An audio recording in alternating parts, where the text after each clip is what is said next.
Welcome back to the Charles Ogun experience.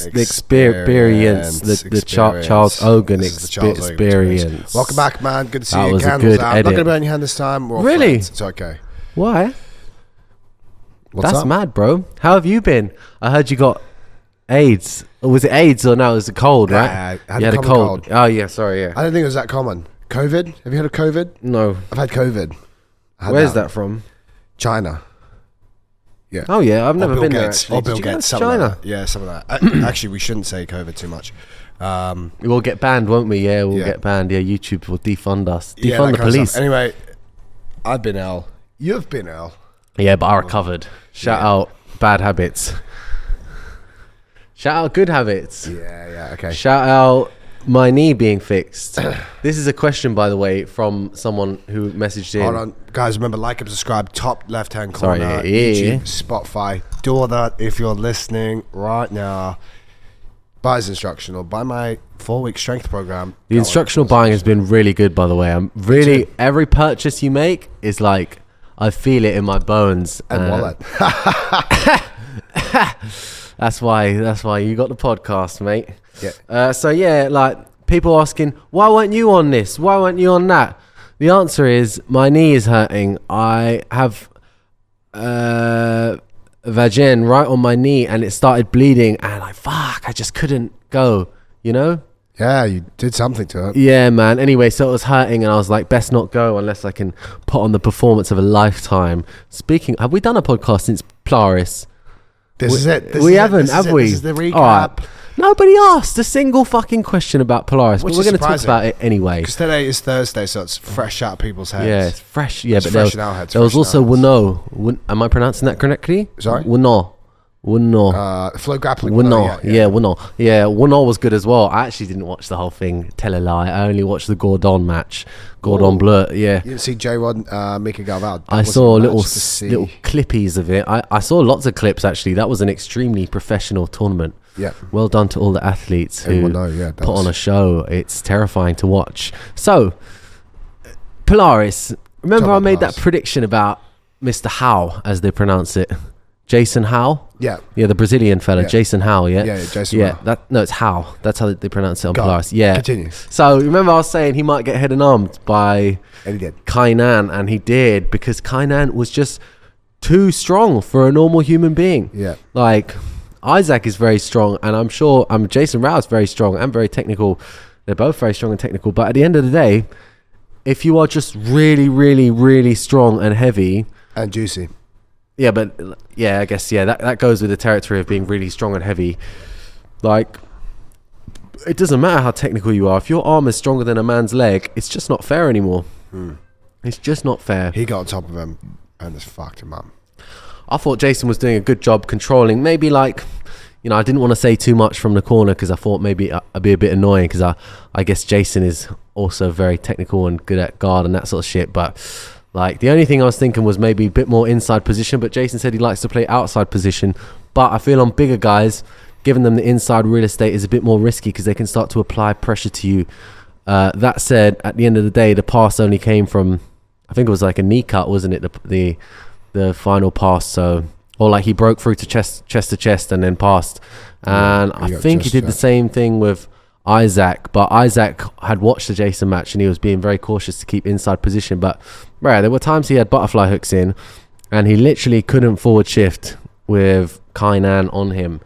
So yeah, fuck knows what to suggest in those sort of scenarios. Like, I'm just sitting there like, how big is Kainan when you see him in person? He does, like very big and strong looking, and like zero fat, turgid, skin is peeled tight to the muscle. Yeah. It's the telltale signs of a man who eats greens every day. Yeah. Every single day on the spinach.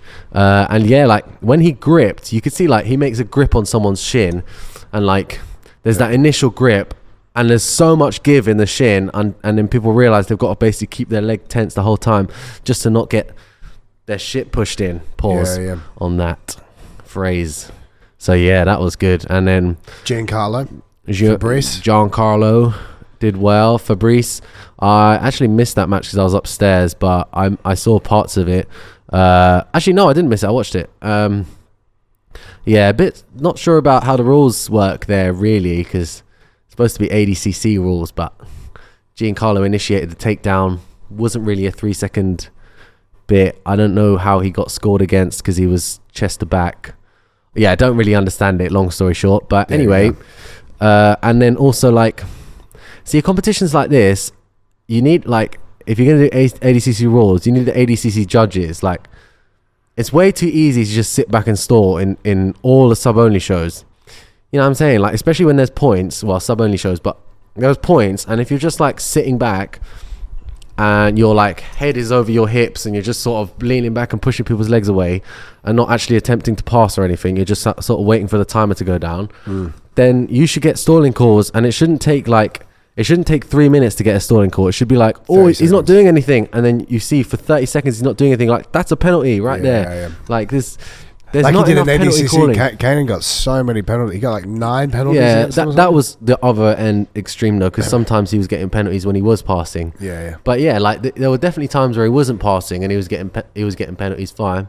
But then there's times he was passing, he's getting penalties. I just feel like they so wanted action from that match that they kind of forewent the rules. Yeah. Forgoed the rules. Forewent. To have gone. Foregone. Yeah. Forbade the rules. No. They forgot about the rules. Basically, yeah, they just sort of forget about the rules. That's all right. But anyway, long story short, right, if you're a judge, just make sure you see someone stalling, you start the fucking shot clock right now. Right, you have to do something. This is a warning for stalling. 10 seconds. Yeah. Hey, you're stalling. 20 seconds. That's a penalty. Yeah, that's a penalty right there. -1. Because otherwise, the sport will remain shit. You can change the rule sets, but if people just want to like active stalling is what I call it. Like, you're making grips, you're changing position around the outside. Like, you're not getting anywhere closer to the bullseye. You're just skirting around the edge of the board. You know what I'm saying? It's just like, it's just like, you know, you're playing chess or something and you're just moving your king left and right. Like, you are moving in that you haven't completely given up, but you're not doing anything productive to get the pass. And I see that all too often. That said, Fabricio Andrey probably hit the most beautiful takedown I've ever seen in my life on Kainan. I hope I'm pronouncing that right. Kainan Durant. Yeah. Kainan Durant. Yeah. That's the name. Yeah. So that's correct. Yeah, that was a very nice takedown. I love how he got the bounce on his foot. He's definitely been on the David Gray rehab because that soleus was firing, bro. Shout out soleus muscles. Yeah. Sick. And yeah, what else? Isaac with the great wrestling. I liked his sequence he hit on Roberto Jimenez. Yeah, he got that. That's the Asian turn, or is it the the Asian turn, slide by, whatever you want to call it. Same thing. Depends where you're from. Yeah, twice, no? Yeah, he hits that well. And also, one thing he does very well, let's say from a snap down, he's got the chin strap and the lat and the tricep grip. He does a snap down. The guy manages to bring his head inside. He goes straight to the underhook and knee tap. And it's just a wonderful combo, you know, as they bring their head to the outside of the guillotine, their head comes over the knee, gives you the underhook, you take the knee tap. Fuck, it's lovely. Just watch that highlight. Technical brilliance. Yeah. So that's our breakdown. So stop fucking asking. There we go. Right. What about WNO? Oh yeah, WNO. Yeah, Gordon score passing. Man, that was good. Me and Taylor were chatting about score passing. He was doing something. He was like, he kept trying to get the butterfly hook in, and he would just peel the butterfly hook away. Yeah, I noticed that. He just rip it out and sprawl again. Yeah, that was very good. And then he was doing some very nice like legs stapling. Like, he'd do a shin staple, and like the way he was deflecting and then replacing with his shin was excellent. I mean, I've only watched that match twice, so I'm gonna have to watch it many more times to. At least thrice. Yeah. What's after thrice? Twice? Yeah. Twice? Four eyes. 4 times. 4 eyes. Yeah, I'll watch that again and we'll get back to you on that. I like. Fantastic. Long story short, it was absolute like rip. Yeah, rip, which is, you know, that's good. Obviously terrible if it's. but if you're getting paid, say no more. Not so bad. All right. What about Mika Galvao suplexing J-Rod? That was crazy. Chest to back suplex. Oh. Suplex. Love those. Yeah. Also, J-Rod getting out of the armbar. I knew Mika was going to get some good armbar attempts. He's got a good armbar. J-Rod's just letting that arm fly. It's just like you have to be able to put his shoulders on the mat if you want to break that arm. Yeah. Not even necessarily though, because you can break it whilst they're moving. But No doubt. I'm trying to think those like fellas- what could young Galvao have done better, and like maybe like he could have gone Looked like foot to everything foot was there. instead of crossed legs, but ultimately it looked pretty perfect to me. So yeah, I don't know what to say in that case. I guess just arm bars don't work. Against those fellas, I'd like to see Gordon Ryan attempt the same armbar that he did on What, to Yeyrod? on Nicky Rodriguez. Yeah. I mean, I'm sure but Gordon's got like very good braking, so probably he gonna just have work. that edge where he'd break it. But I don't know. Then again, he might just, I mean, Nicky might just escape. He might just do the same shit and rip out. Escape, yeah. Yeah, he loves an escape. I would like to see someone ask about Mika Galvao versus Nicky Ryan, and who do I think will win? Nicky Galvao. I think Mika will win because Nicky likes a vape, doesn't he? So Likes what? likes to vape. Yeah. The vape jewel pens, whatever the fuck they are. So Get super stoned. I don't think he's not even getting high. He's just vaping nicotine. So I think the advantage will go to the man who literally does not smoke. Unless you're talking at the pub, who's got the most chat and banter, then probably have to give that to Nicky Ryan. But Yeah. there's no WNO for that. There's Shamefully just not. local prize winner. Local banter king. Local banter king, Nicky Ryan. Nicholas Rian. Am I pronouncing that right? Yeah, Craig Jones' Rian. brother. All right, Jones' Craig brother. Jones' little brother. Right, should we get some questions? We've already actually finished the questions. Okay, underhook or overhook from standing? You? What do you prefer? I feel like an underhook exposes you to a lot of stuff, but it can be advantageous to getting another underhook in. I feel like underhook's a bit more exposing than the overhook. What do you think? I quite like. For me, on my left side, I'd prefer an underhook. On my right side, I'm easy, but on my right side, I really like an overhook because I got a wicked Uchimata from there. So, and I feel like the overhook, you know, it's hard for the underhook guy to disengage from it. Not really, I guess. The benefit of an underhook is that they can't just disengage so easily as well, to some extent. Like, yeah, I would prefer the underhook in general, but if you got a wicked Uchimata, then go with the overhook because you can take some cunts down from it. Big time. Yeah, so that's my answer to that. Do you think going for strong heel connection prior to controlling the knee/hip is a valid strategy? When you coach me, you're always very pedantic about the knee position first, everything being tight, and then go for the heel. Yeah, depends on the entry.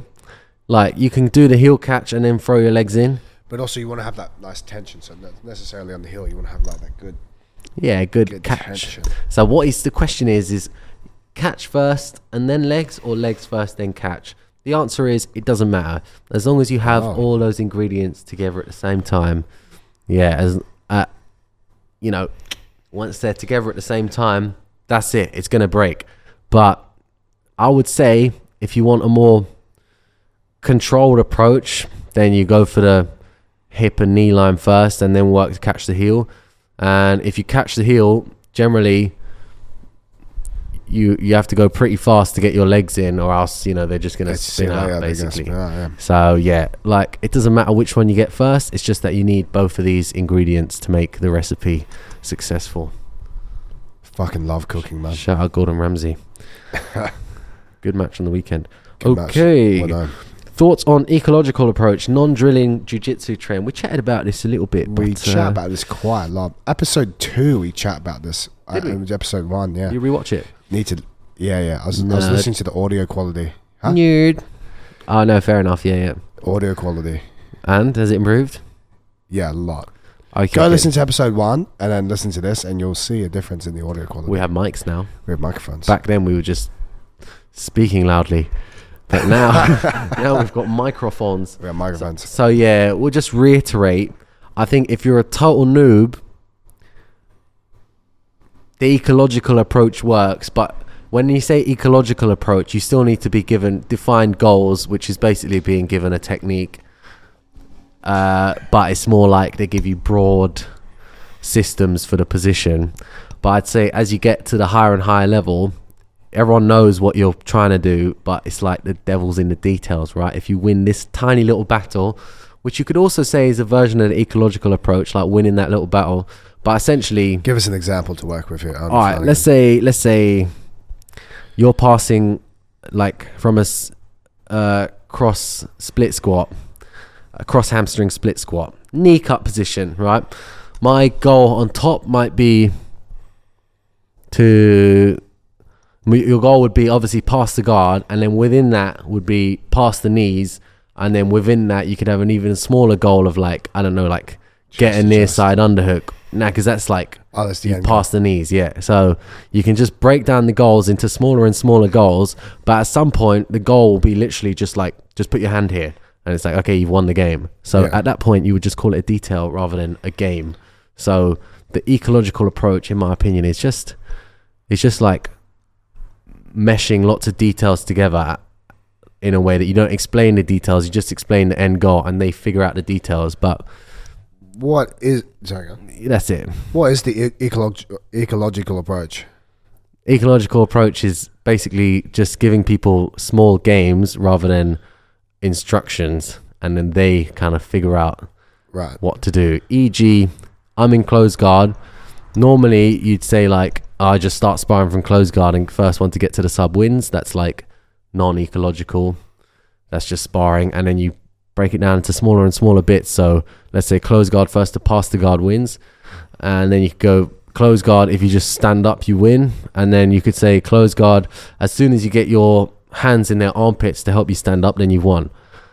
And then, you know, at what point does the game become just like a detail?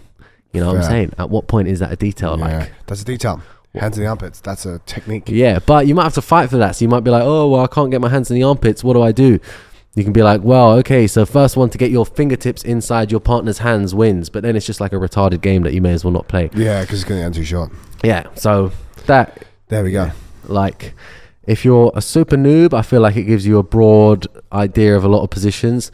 But if you want to be effective at the higher level, you're still going to need all the details and like be very switched on and recognize the positions quickly and respond to them Devils accordingly. Are in the details. Yeah, shout out the devil. Shout out Shaitan. Shout out Satan. Satan is a jokes actually. Fucking Weed, so bad for sleep / recovery. Good for getting to sleep, bad for sleep, bad for recovery. Check out our podcast with Naz Neuro. Yeah, he hates it. He hates it. He He said that you're going to hell as well. Satan, you'll be there with Satan. Yeah. Here's a question. How did Fabricio out-wrestle people more than 20 kilos heavier at Polaris? We'll go back to Polaris. Because he's a strong little cunt. He is a strong cunt. Also, he's extremely well balanced. Like, his hips are not far off the floor. He's got short legs. His legs are very strong. He's got big, strong upper body. And he's very fast. And he's got an excellent counter Uchimata. And very good balance. Like a world-class Uchimata. The Uchimata he hit on Giancarlo was insane. Yeah.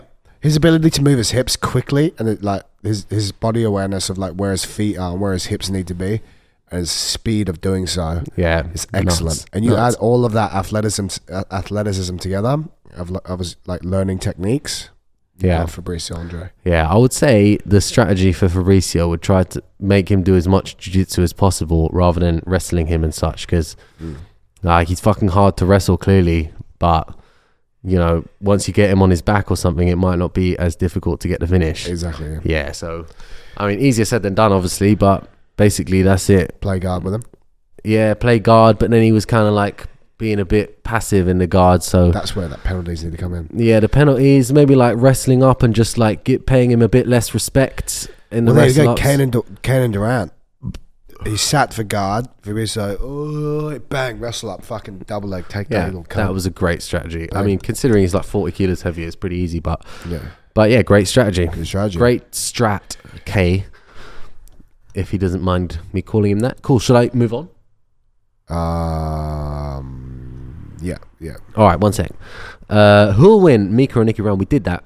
Breaking mechanics for outside heel hooks. Right.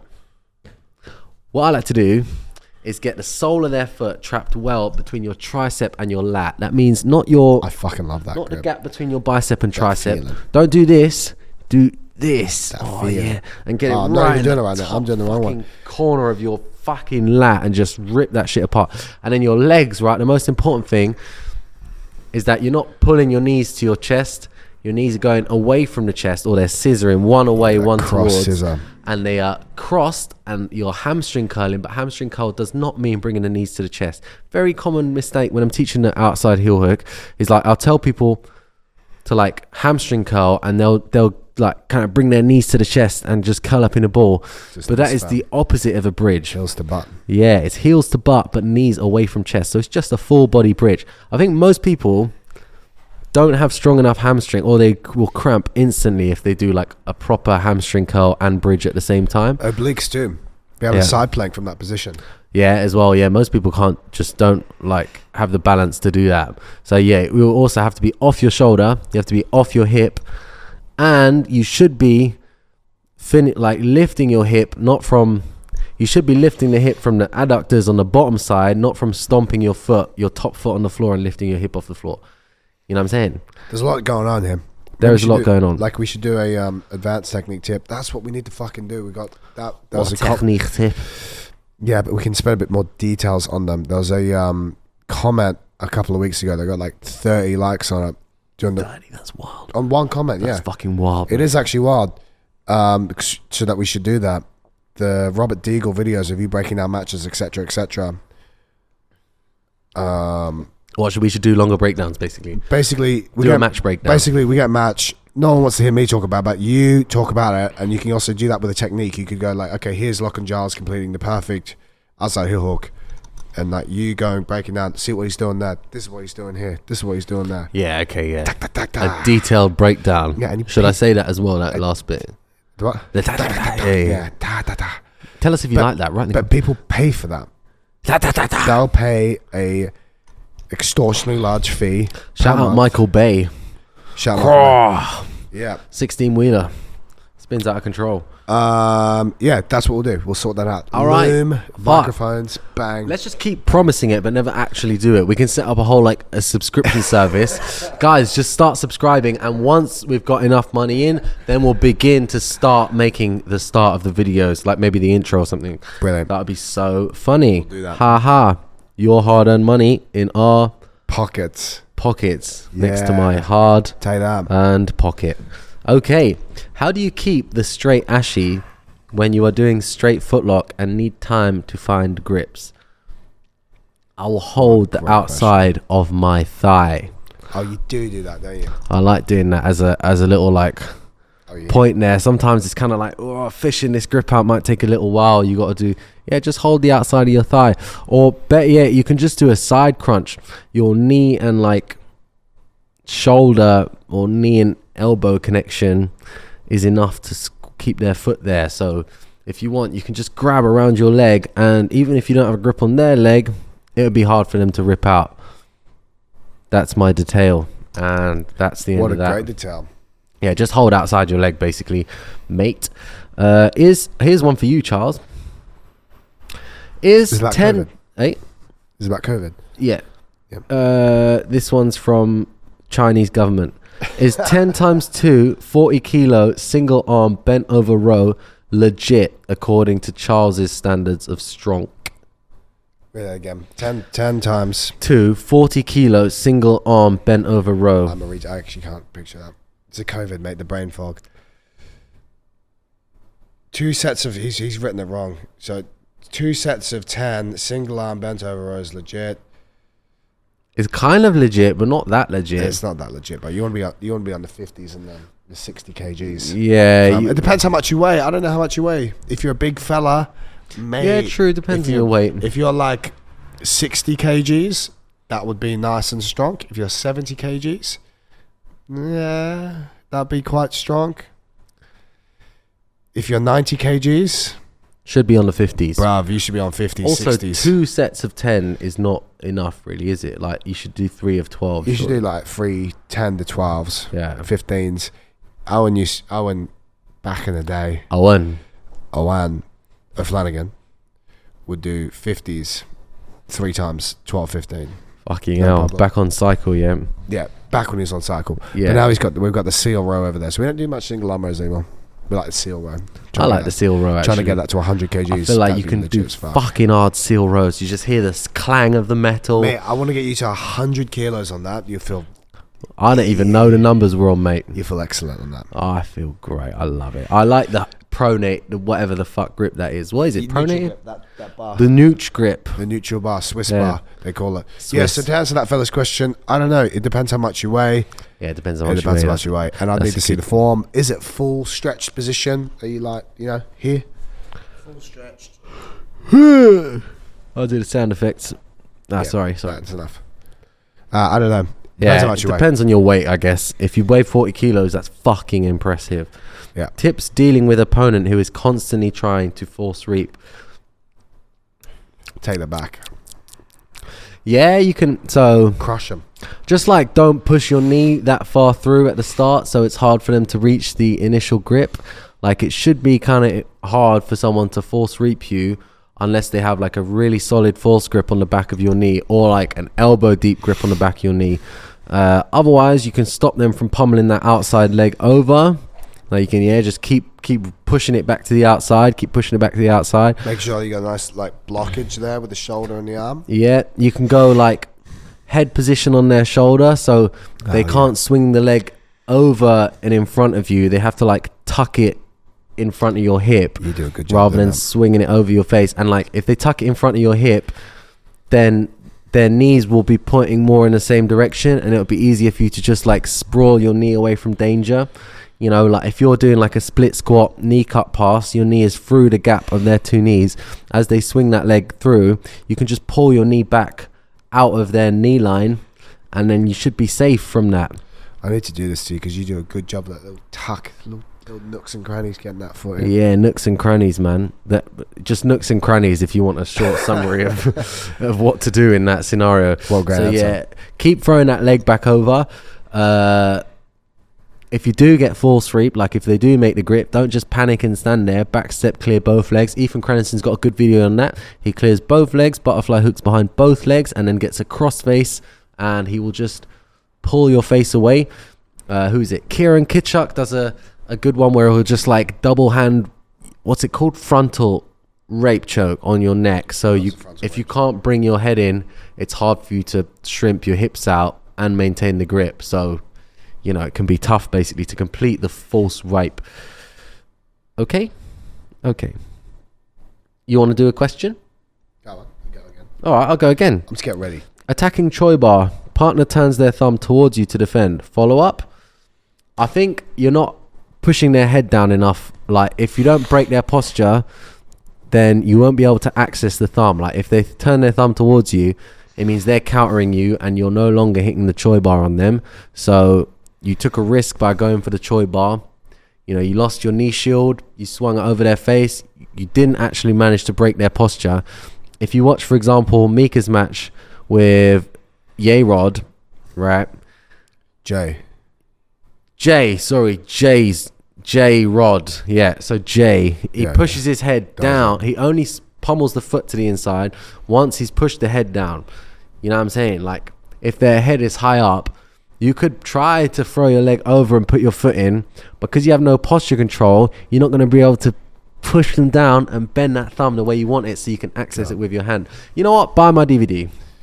There you go. You did a whole DVD on that. Buy my DVD. And that will be your quickest way to ADCC.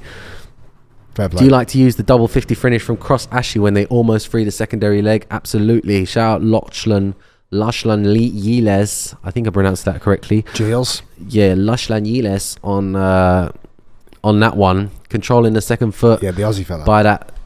Is he? Austrian, so. Austrian, yeah. I love that place. Shout out Goebbels.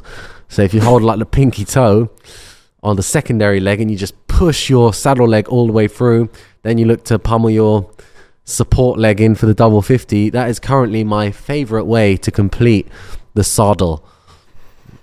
I hope I'm pronouncing that correctly. And that is all my questions. We went through those. That's really all of them? Like a barrel. Well, that's all the ones I care to answer. Crushed them, man. All the other COVID, questions. So I didn't get too many. I've got COVID. Did you tell them? No. Did you get any well wishes? Not what. No one knows. What the fuck? How to gain muscle as an ectomorph. You would just do the same thing. You would be in a Is that a real thing? No. You see when you see those pictures online of like, it would be like mesomorph, Endomorph. Yeah, like endomorph is like the fat cunt. Like a football supporter. Ectomorph is like plays a lot of video games and probably a lot of solo wanking. Yeah, RuneScape. Solo wanking. Yeah, that kind of goes hand in hand with the territory, doesn't it? Yeah, and the mezzo's the Chad. And the mezzo is the Chad. Yeah, a balance of drinking and video games, and then also the gym. Less solo wanking, more supported wanking. Yeah, that's more supported. Gonna make you much stronger actually if you just continuously get people to help you wank. Like your shoulders get much broader as a result of that. From due to the lack of the fatigue. Yeah. You would just do the same thing. You would go into the gym and you would train hard, and you would only be in a slight calorie surplus, no more above 500 calories than your maintenance. Because if you get carried away, we all know you become a big fat cunt. And do that. Keep your protein targets. It's that easy. It really is. I mean, there is some people are built like, you know, wide hips, small shoulders, big fat tree trunk legs. Yeah. And that's just how you're built. Like, it's going to be harder for them to like reach. It depends what you mean. Like gain muscles. A lot of people go, I want to gain muscle, but what they really want to say is, I want to see more muscle tone. I was like, okay, cool. If you want to see more muscle tone, you need to reduce your body fat, because that's how you're going to see more muscle tone. Yeah. So you would be like, okay, how long have you been training for? Do you have a decent amount of muscle mass? Why don't you just train really hard at the maintenance calories? And then at maintenance calories, because you can still make great gains in the gym doing so, then go into a period of time where you go into a calorie deficit and you're reducing body fat so you can see the muscle tone. You go, great, I've got muscle tone, and see if that's sustainable for you. And then you go, great, do I want to maintain this, or do I feel shit and I want to get back to where I was? Yeah. That's really how the story goes. A short story. A short tale. By Charles Allen Price. That's how it goes. I mean, you just need to determine what is the real goal. If you want to gain muscle, it's literally just a case of going into the gym, performing all the exercises properly and correctly week to week, lifting them a little bit heavier than you did last time, or the bit better form than you did last time, making sure it's challenging in the gym. It's that fucking simple. People will be like, oh, it's that simple. Just go and do that. Eat well, sleep well. It is really that fucking simple. It is a question of what do you want to look athletic, or do you just want to be huge? Yeah, if you want to look like a big fucking juiced out monster, then you go get on the juice, go like lift weights like 5 times a week, separate body parts, because then you can go train each body part like fucking to the max. I think I must have missed the question section, because I had a question. You've got more. The question is, what are you talking shit? Looking like a big juice head. And even though you don't need to separate certain body parts to look like a big juice head, but that's what those big bodybuilders, to get the most stimulus out of those areas, they separate them. Because of big chest days, they're really going to fucking fry the shit out of their chest. Send it. Okay, so Charles, S&C question. I can only do BJJ twice a week, but I can go to gym 5 times a week. Best approach, please? Oh, wow. I would do 3 full body sessions and then 2 conditioning sessions. 3 full body, 2 conditioning. Fair play. Yep. Or you could do like legs, upper body, full body, and then 2 conditioning.